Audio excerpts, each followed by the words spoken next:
Diteliti ya, ada banyak tipe HPV itu. Ada yang bikin kutil kelamin, ada yang bikin kanker serviks. Tapi laporan dari kepustakaan bahwa tipe yang 16 dan 18 itu yang cenderung menyebabkan kanker serviks. Kalau dia belum menikah atau belum pernah berhubungan seksual, berarti keputihan itu bisa karena infeksi bakteri atau bukan HPV.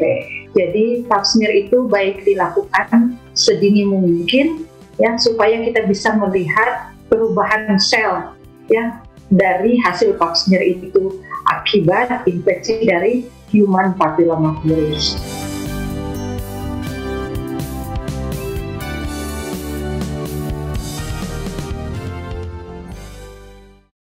Kanker serviks merupakan penyebab kematian nomor 2 bagi wanita di Indonesia. Dan ternyata menurut data yang didapatkan bahwa kurang lebih setiap tahun ada sekitar 14.000 wanita didiagnosa menderita kanker serviks. Dan ada lebih dari 7.000 orang meninggal dunia akibat penyakit ini. Gimana Lan mendengar akan kabar tersebut? Pastinya was-was lah Kak. Yeah. Gimana sih mendengarnya, apalagi khususnya kita wanita kan ya. Itu ada sekitar 7.000 orang loh yang meninggal hampir setiap tahunnya karena kanker serviks ini. Iya, aku pastinya harus was-was nih. Malahan kayak gimana ya, kalau melihat di era pandemi ini gaya hidup aku tuh kayak udah lebih berantakan. Amit-amit nih ya. Amit-amit kalau kena gimana, penasaran nih gimana supaya terhindar dari kanker serviks Kak. Nah, untuk itu ini saatnya momen yang tepat karena kita akan kembali membahas pada saat ini dalam acara Total Health bersama dengan Dr. Selvi Tikolau. Beliau merupakan spesialis obstetri dan ginekologi dari Rumah Sakit Advent Bandung. Tentunya kita akan membahas di dalam acara Total Health, hidup sehat, pilihan Anda.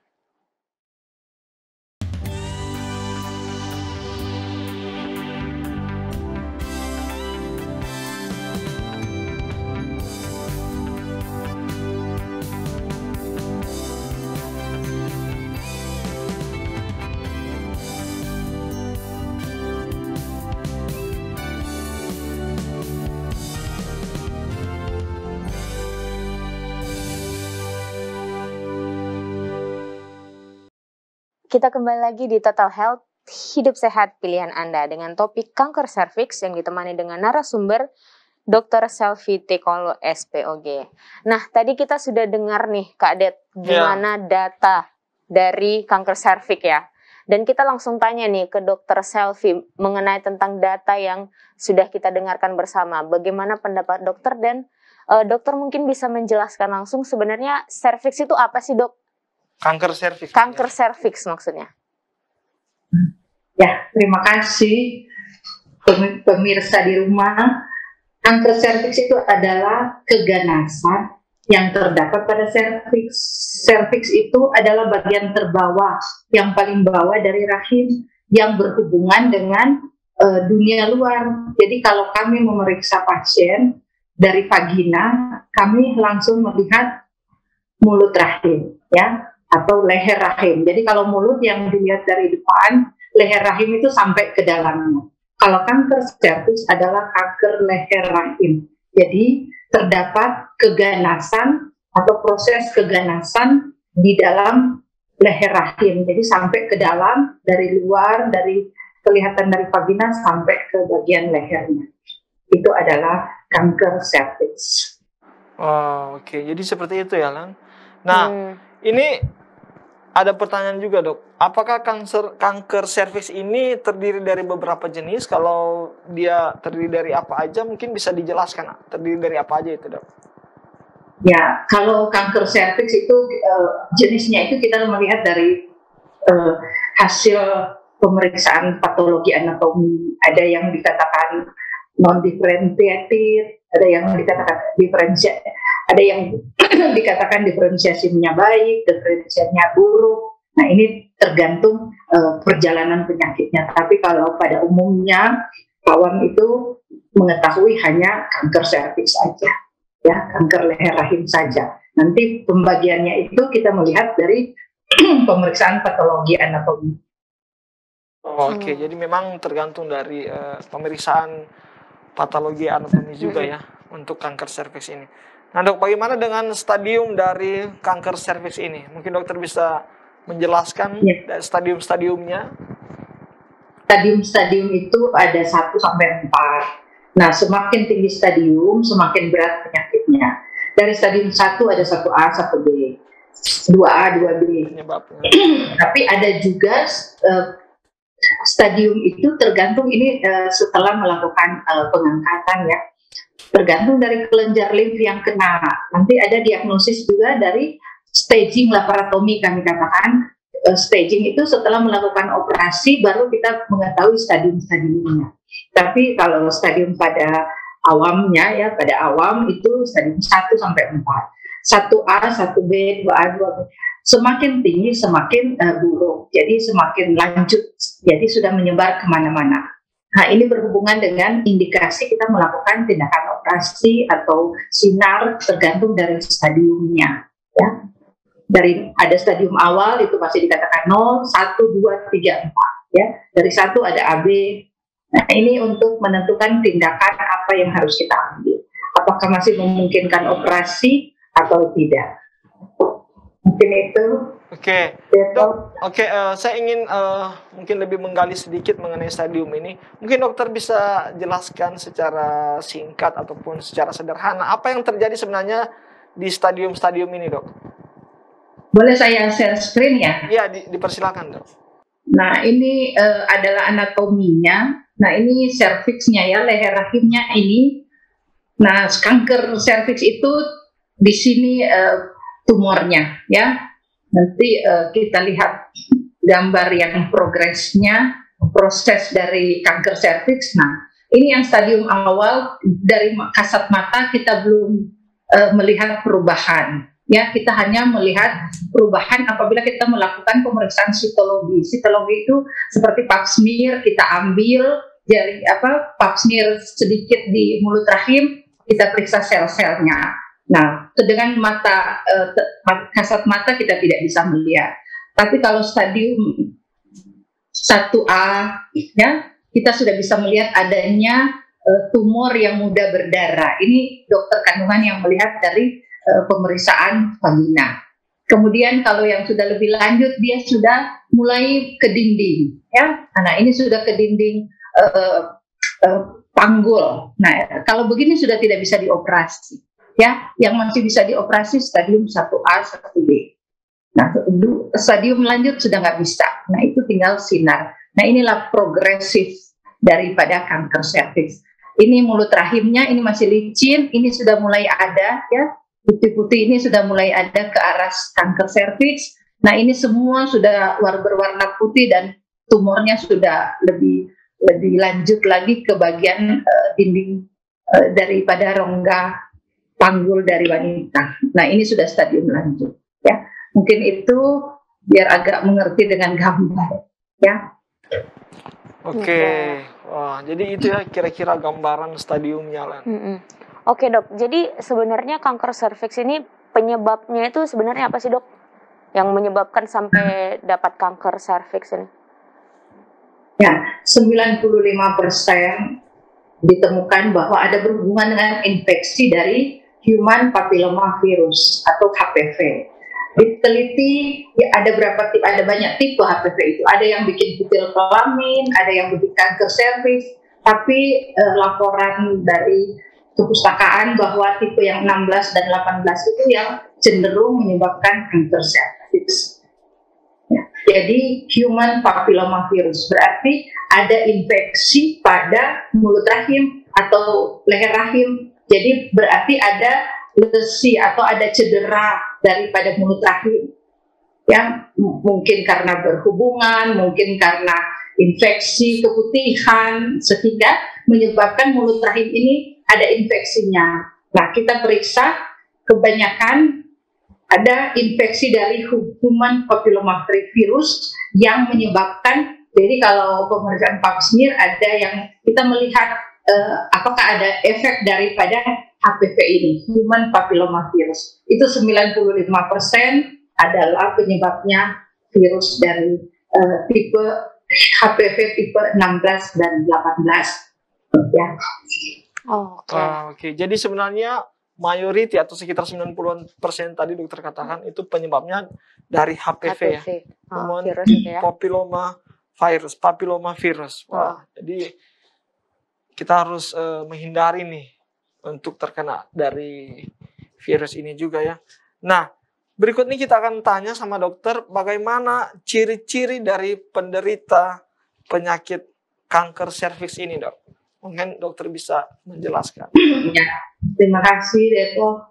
Yang paling awal itu adalah keputihan yang berulang dan walaupun sudah berobat tidak ada perbaikan. Jadi keputihan ini khas baunya seperti ikan atau daging yang busuk. Ya, jadi ada serpihan-serpihan jaringan. Nah, ini baunya bisa radius itu ya masih 5 meter orang sudah tercium, walaupun dia masih stadium awal. Jadi keputihan yang berbau yang tidak berhenti ya. Keputihan pada wanita itu bisa normal pada sudah haid, pada waktu ovulasi. Tapi ini keputihan pada gejala kanker serviks itu keputihannya nggak berhenti-berhenti, banyaknya dan berbau. Kemudian warnanya juga beda ya, warnanya seperti ada coklat, ada darah sedikit.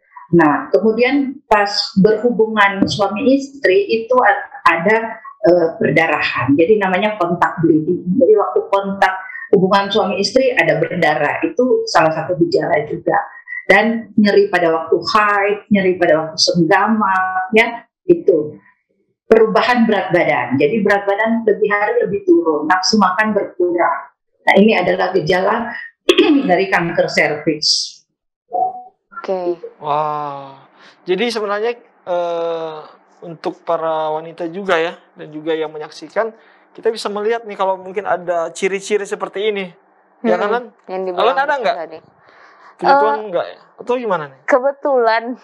Ini ada keputihan, baru berbau, baru warnanya berbeda, dan juga berdarah ketika berhubungan. Nah, Dok, ini juga mungkin saya juga pernah nih alami dulu, Dok. Pernah keputihan, tapi dengan waktu yang cukup lama gitu, Dok. Tapi puji Tuhan sih sekarang udah sembuh sih, gitu. Dan ini juga mungkin bisa dokter jelaskan sedikit apakah kanker serviks ini dapat terjadi sama wanita yang belum menikah, Dok? Nah, tapi sebelum dokter akan menjawab, kita akan lihat dulu yang satu ini. Kita tetap di acara Total Health, Hidup Sehat, Pilihan Anda.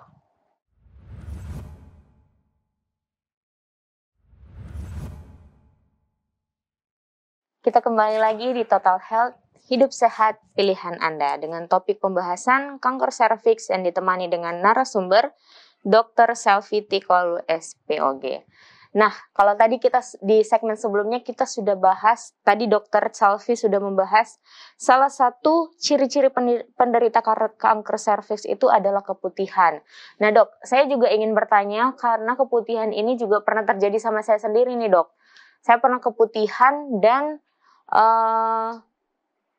lumayan lama nih waktunya, tapi puji Tuhan sih udah sembuh. Nah, pertanyaannya yang mau saya tanyakan ke dokter, apakah kanker serviks ini dapat terjadi di wanita yang belum menikah, Dok? Nah, terima kasih, Ellen. Dari laporan belum pernah ditemukan pada wanita yang belum pernah berhubungan seksual, ya mungkin bukan menikah ya, belum pernah berhubungan seksual, ya jadi masih virgin karena belum ada kontaminasi infeksi. Kita ketahui penyebab kanker serviks adalah infeksi dari virus. Berarti kalau masih virgin, artinya belum terkontaminasi dengan infeksi. Ya, biasanya ditemukan kalau ditanya ke pasien sudah, walaupun belum menikah, tapi sudah pernah berhubungan suami istri, sudah pernah berhubungan badan dengan lawan jenis. Walaupun belum menikah, ya itu kriterianya. Kalau ditemukan pada wanita yang virgin, sampai saat ini belum ada laporan bahwa kanker serviks ditemukan pada wanita yang masih selaput darahnya utuh. Ya. Itulah, makasih. Oke, terima kasih dok. Tapi mungkin dokter bisa jelaskan sedikit dok, kalau dokter bilang tadi kan yang terkena kanker serviks itu biasanya orang yang sudah menikah. Nah kalau kejadian yang sama seperti saya sebelumnya itu mengalami keputihan, dokter bisa jelaskan sedikit nggak kenapa itu bisa terjadi dok? Atau mungkin apakah setiap keputihan itu sudah pasti terkena kanker serviks? Itu kan iya. yang tidak normal. Karena ini keputihan ini biasa sering terjadi sama teman-teman saya juga yang lainnya gitu dok. Banyak yang keputihan tapi belum menikah gitu. Itu karena apa dok? Virus yang lain atau gimana dok? Ya, terima kasih. Jadi kalau keputihan itu kan adalah cairan yang bukan darah, yang berwarna, bukan yang keluar dari vagina itu yang berwarna putih, kuning, hijau, itu semua diklasifikasikan keputihan atau lekore ya. Nah, penyebabnya itu banyak, bisa bakteri, bisa virus ya. Nah, kalau dia belum menikah atau belum pernah berhubungan seksual, berarti keputihan itu bisa karena infeksi bakteri atau bukan HPV. Kalau HPV biasanya itu sudah pernah berhubungan seksual, itu yang dilaporkan. Nah, keputihan yang terjadi pada wanita umumnya itu ya bisa karena infeksi bakteri, kelembapan atau jamur ya, yang pakai legging itu, pakai jeans sepanjang hari ya, itu ventilasinya kurang, jadi kelembapan di vagina itu ya, kelembapan di kemaluan itu sehingga menyebabkan keputihannya ada infeksi, bisa jamur kalau lembab atau infeksi bakteri. Tapi penyebab kanker serviks itu kan infeksi human papillomavirus saya belum pernah dengar, belum pernah baca, dan belum dilaporkan sampai kongres terakhir juga belum ditemukan pada yang masih selaput darahnya masih utuh, yang masih virgin ya. Biasanya kalau yang infeksi keputihan biasa itu bukan karena human papillomavirus ya. Itulah. Oke, terima kasih banyak dok sudah menjawab. Ada Kak Deto semakin jelas dan pengen bertanya lagi sih. Ya. Nah ini dok, kan tadi dokter sudah jelaskan bagaimana ciri-ciri atau tanda dan gejala dari penderita kanker serviks. Nah jadi pertanyaannya, kapan harus ke dokter nih jika menemukan gejala dari kanker serviks? Apa harus tunggu semuanya ada atau di saat kapan nih yang bagus ketika kita menemukan gejala dan harus ke dokter? Terima kasih Deto. Kanker serviks itu biasanya kami temukan setelah stadium sudah lanjut. Kalau masih stadium awal, masih keputihan biasa, sepertinya belum ada gejala yang berarti, hanya keputihan saja. Ya. Biasanya wanita-wanita, ini biasa kok, dari dulu juga begini, gitu ya. Tapi yang pasti kalau sudah sudah menikah dan sudah berhubungan seksual aktif, itu sebaiknya memeriksakan pap smear, kontrol ya, supaya kita mengetahui apakah dari keputihan ini ada efek infeksi dari human papillomavirus. Nah, kita bisa lihat dari perubahan sel-sel dari mulut rahim atau serviks. Nah, kalau ini ada perubahan ke arah infeksi HPV, kita hati-hati, berarti ini adalah stadium awal dari kanker serviks. Oke, jadi begitu ya dok. Terima kasih dok untuk jawabannya, responnya. Nah ini ada pertanyaan berikut nih dok. Apakah ada pengaruh dari pemakaian alat kontrasepsi nih dan penyebab kanker serviks? Apa ada hubungan nggak itu? Ya, sebenarnya hubungan langsung tidak ada. Kemungkinan adanya, biasanya alat kontrasepsi itu kan ada benangnya. Ada benangnya itu mungkin bikin lecet karena human papillomavirus ini dia menginfeksi pada ada cederanya atau ada mikrolesi.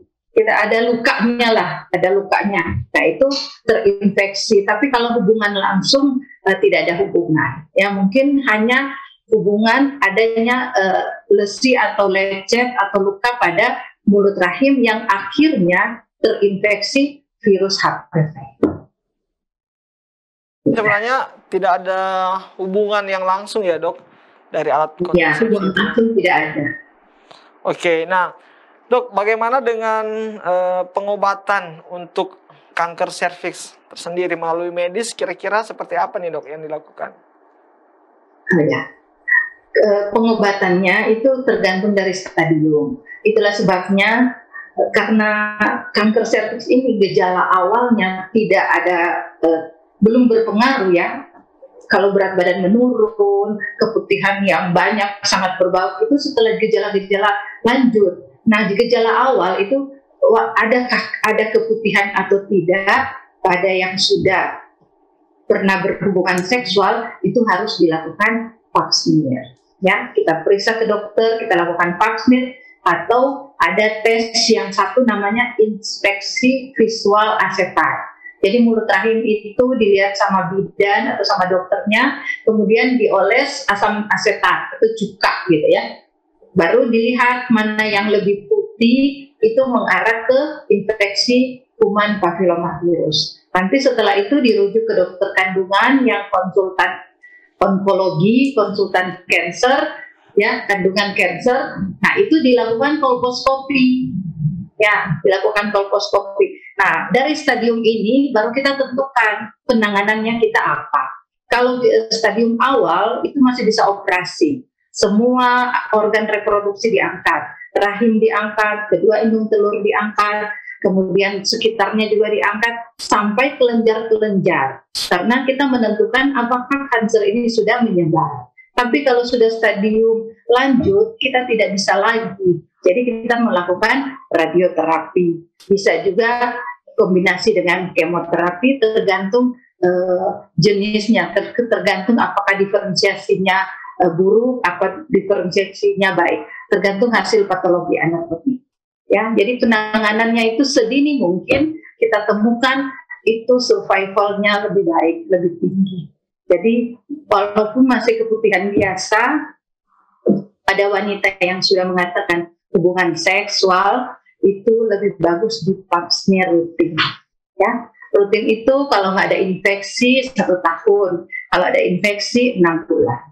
Ya, untuk penanganan awal yang lebih baik. Jadi bisa operasi, bisa bebas dari kanker. Kalau sudah lanjut, tidak bisa operasi lagi. Harus disinar. Ya, makasih Deto. Oke.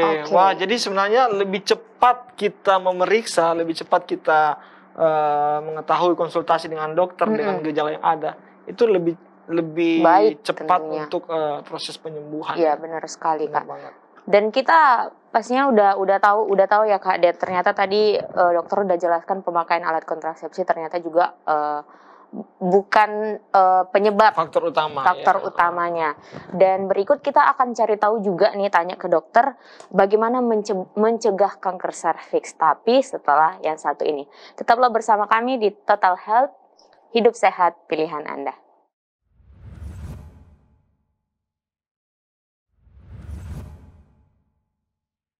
Kita kembali lagi di Total Health, hidup sehat pilihan Anda dengan topik kanker serviks dengan narasumber oleh Dr. Selvi Tikoalu, SPOG.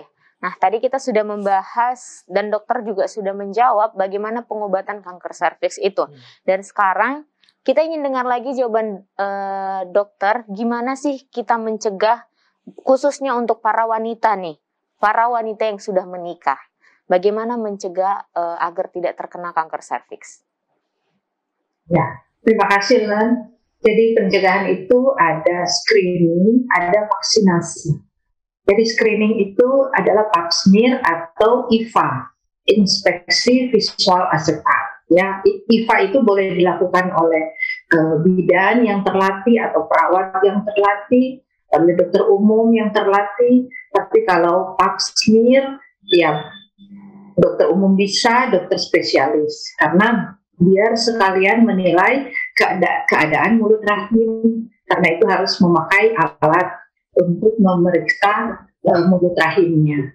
Ya, jadi pap smear itu baik dilakukan sedini mungkin, ya, supaya kita bisa melihat perubahan sel, ya, dari hasil pap smear itu akibat infeksi dari human papillomavirus. Kemudian imunisasi. Imunisasi itu kita memilih imunisasi untuk kekebalan bagi anak remaja juga. Jadi imunisasi itu dilakukan mulai usia 9 tahun, ya. Tapi seringnya setelah menas. Menas itu setelah ada haid, biasanya anak remaja itu diberi imunisasi sampai usia 50 tahun. Kenapa 50 tahun? Karena diduga setelah 50 tahun itu kita hanya pap smear aja, tidak usah imunisasi karena sudah umur, ya. Tapi tetap pap smear. Walaupun dilakukan vaksinasi, pap smear juga harus dilakukan. Dan pap smear itu sampai sekarang masih dilakukan sampai usia 65 tahun. Kecuali ada orang-orang yang masih seksual aktif, ya, di usia 65 tahun. Khususnya juga ada yang berganti-ganti pasangan, ya. Pasti kalau wanita dari Eropa itu dia ingin pap smear walaupun sudah usia segitu, ya. Mungkin itu dari saya. Terima kasih. Oke. Terima kasih, Dok. Dok, tapi saya ingin tanya lagi nih, Dok.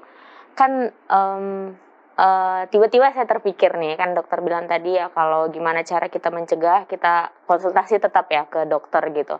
Nah, gimana kalau yang mungkin minim biaya nih, Dok? Ada solusi nggak dari dokter? Atau ya, dengan jadi biaya pap smear itu memang agak ya lumayan. Tapi ada program BPJS yang ke laboratorium langsung untuk memeriksakan. Ada juga program-program dari Dharma Wanita atau ibu-ibu, ya, ibu-ibu yang kelompok ibu-ibu yang meminta untuk kita melakukan pap smear massal. Jadi kami yang datang, kami lakukan pap smear. Tinggal laboratorium itu dikirim ke laboratorium ya, yang ada perjanjian kerjasamanya, jadi nggak terlalu mahal karena dokternya gratis, ya. Tinggal laboratorium aja yang dibayar. Tapi ini wajib, ya. Ada juga laboratorium yang nggak terlalu mahal, ya, laboratorium pemerintah, Labkes itu, ya, yang dari pemerintah itu nggak terlalu mahal. Yang mahal kalau di rumah sakit swasta, karena semua itu BMHP-nya atau alat-alat yang kita pakai itu semua disposable, ya, disposable, dan itu lumayan budgetnya, ya. Oke. Wah, terima kasih ya, Dok. Ini sudah menambah pengetahuan juga nih buat Ellen juga, ya. Nah, tapi yang menarik juga nih ada vaksin ternyata. Kalau Ellen sendiri udah pernah vaksin kanker serviks nggak? Belum, Kak. Oh, jadi tidak terlambat juga ya, Dok, kalau sekarang misalnya ada yang pingin vaksin untuk kanker serviks untuk mencegah. Ya, bagus itu. Ellen juga wajib. Walaupun belum menikah, wajib sebelum menikah divaksinasi untuk pencegahan kanker serviks. Ya, terima kasih, Dok, untuk respon jawabannya. Ini nih yang berikutnya, Dok. Apakah penyakit kanker serviks ini bisa disembuhkan, Dok? Oh ya, tentu. Sedini mungkin kita mendapat diagnosis stadium awal, itu bisa dilakukan tindakan operasi. Operasi itu kalau masih stadium 0, ya, mau ke 1, itu kita hanya melakukan konisasi namanya. Jadi kita hanya mengambil mulut rahim saja.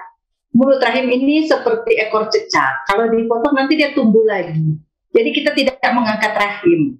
Nah, kalau itu masih stadium 0, ya, masih stadium awal. Tapi kalau sudah stadium sampai 1A, 1B, itu kita lakukan operasi pengangkatan rahim dan organ di sekitarnya, indung telur, semua reproduksi, kemudian kelenjar-kelenjar. Jadi intinya sedini mungkin kita mendeteksi, pengobatannya masih lebih simpel dan bebas kanker, akan survivalnya lebih tinggi, ya. Jadi sedini mungkin dilakukan penanganan, diagnostik dan penanganan yang lebih ya totally tidak ada sel cancer lagi, ya. Terima kasih, Dok. Terima kasih, Dok. Terima kasih, Dok. Nah, Dok, bagaimana dengan gaya hidup sehat apa kira-kira ini, Dok, yang baik agar supaya terhindar dari kanker serviks ini, Dok? Ya, terima kasih. Yang pasti kanker serviks itu berhubungan dengan pola hidup sehat. Semua kanker itu adalah penyebabnya metabolisme sel yang tidak normal. Dari 1 jadi 2, 2, 4, 4, 16, dan seterusnya. Artinya pada waktu kita memelihara metabolisme tubuh kita, metabolisme sel termasuk sel kanker, sel serviks juga tidak kemungkinan terjadi infeksi HPV.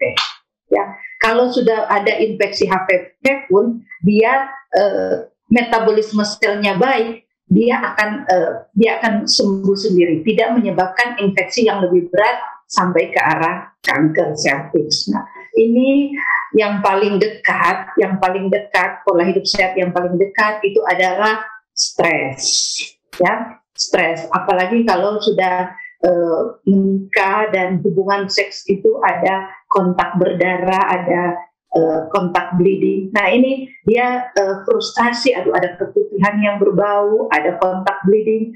Nah, lebih bagus ke dokter supaya kita bisa menangani sedini mungkin. Kalau stres ini dipelihara, kemudian tidak ke dokter, tambah stadiumnya lebih cepat, ya. Jadi mungkin itu yang lifestyle yang paling baik selain makanan, olahraga, air bersih, sinar matahari, itu yang paling dekat dengan kanker serviks adalah stres. Karena kanker serviks ini berhubungan dengan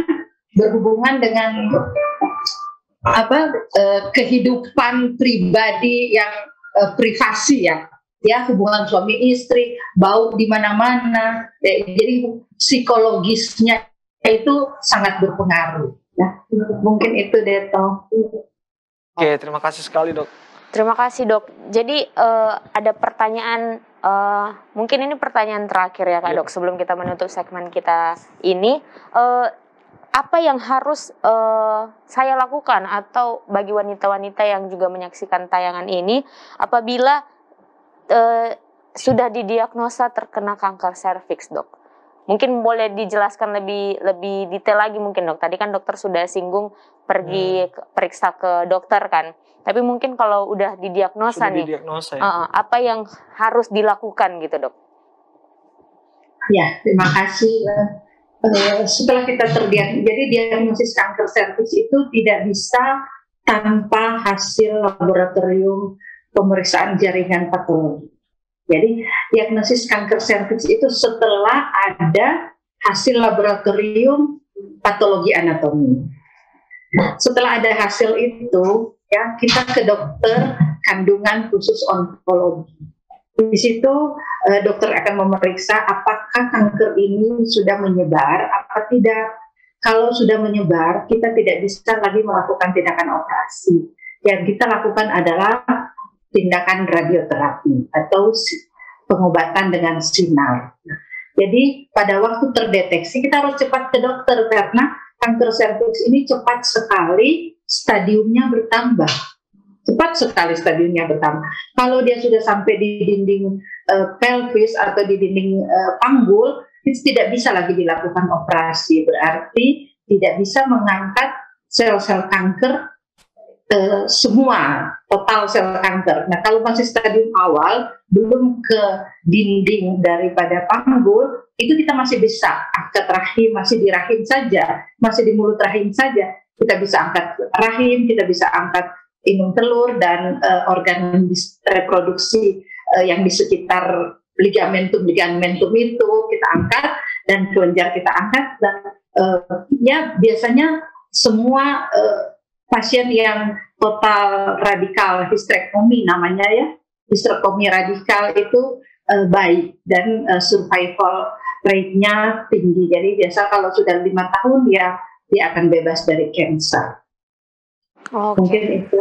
Terima kasih dok. Terima kasih banget nih dok untuk keterangan yang telah dokter berikan. Ini tentunya dapat bermanfaat ya, apalagi terutama untuk bagi kaum hawa ini tentang kanker serviks. Nah, tapi yang menjadi kendala dok, sama seperti hal-hal yang lain, ternyata ada banyak mitos dan fakta nih. Kita bingung nih sebagai netizen ya, atau sebagai warga Indonesia, ada beberapa mitos dan fakta yang ada tentang kanker serviks. Nah, untuk itu kita akan mengklarifikasikan tentang mitos dan fakta ini setelah yang satu ini tetap di Total Health.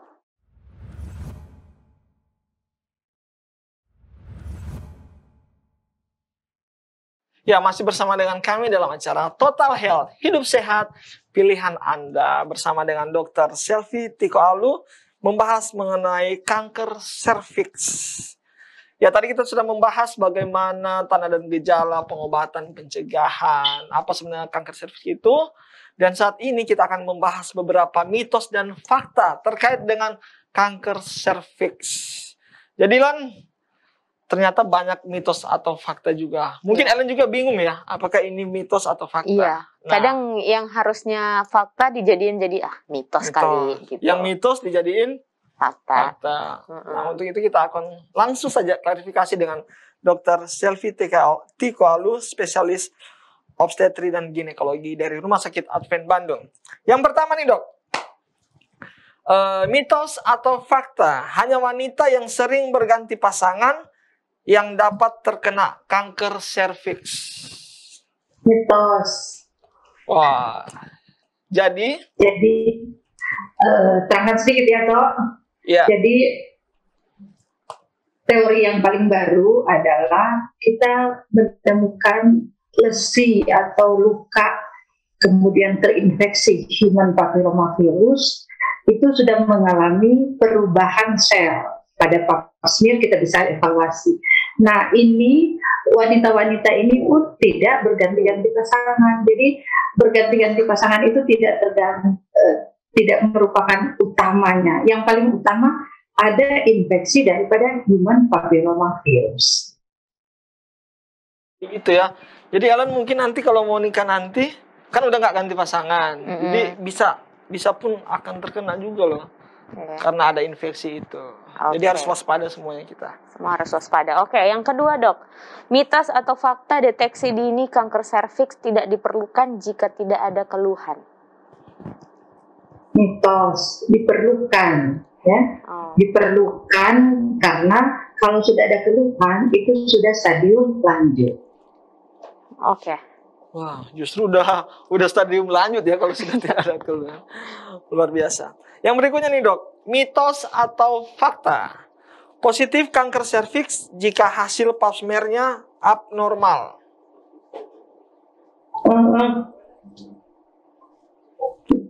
Pap smear itu hanya menentukan adakah perubahan sel akibat infeksi HPV.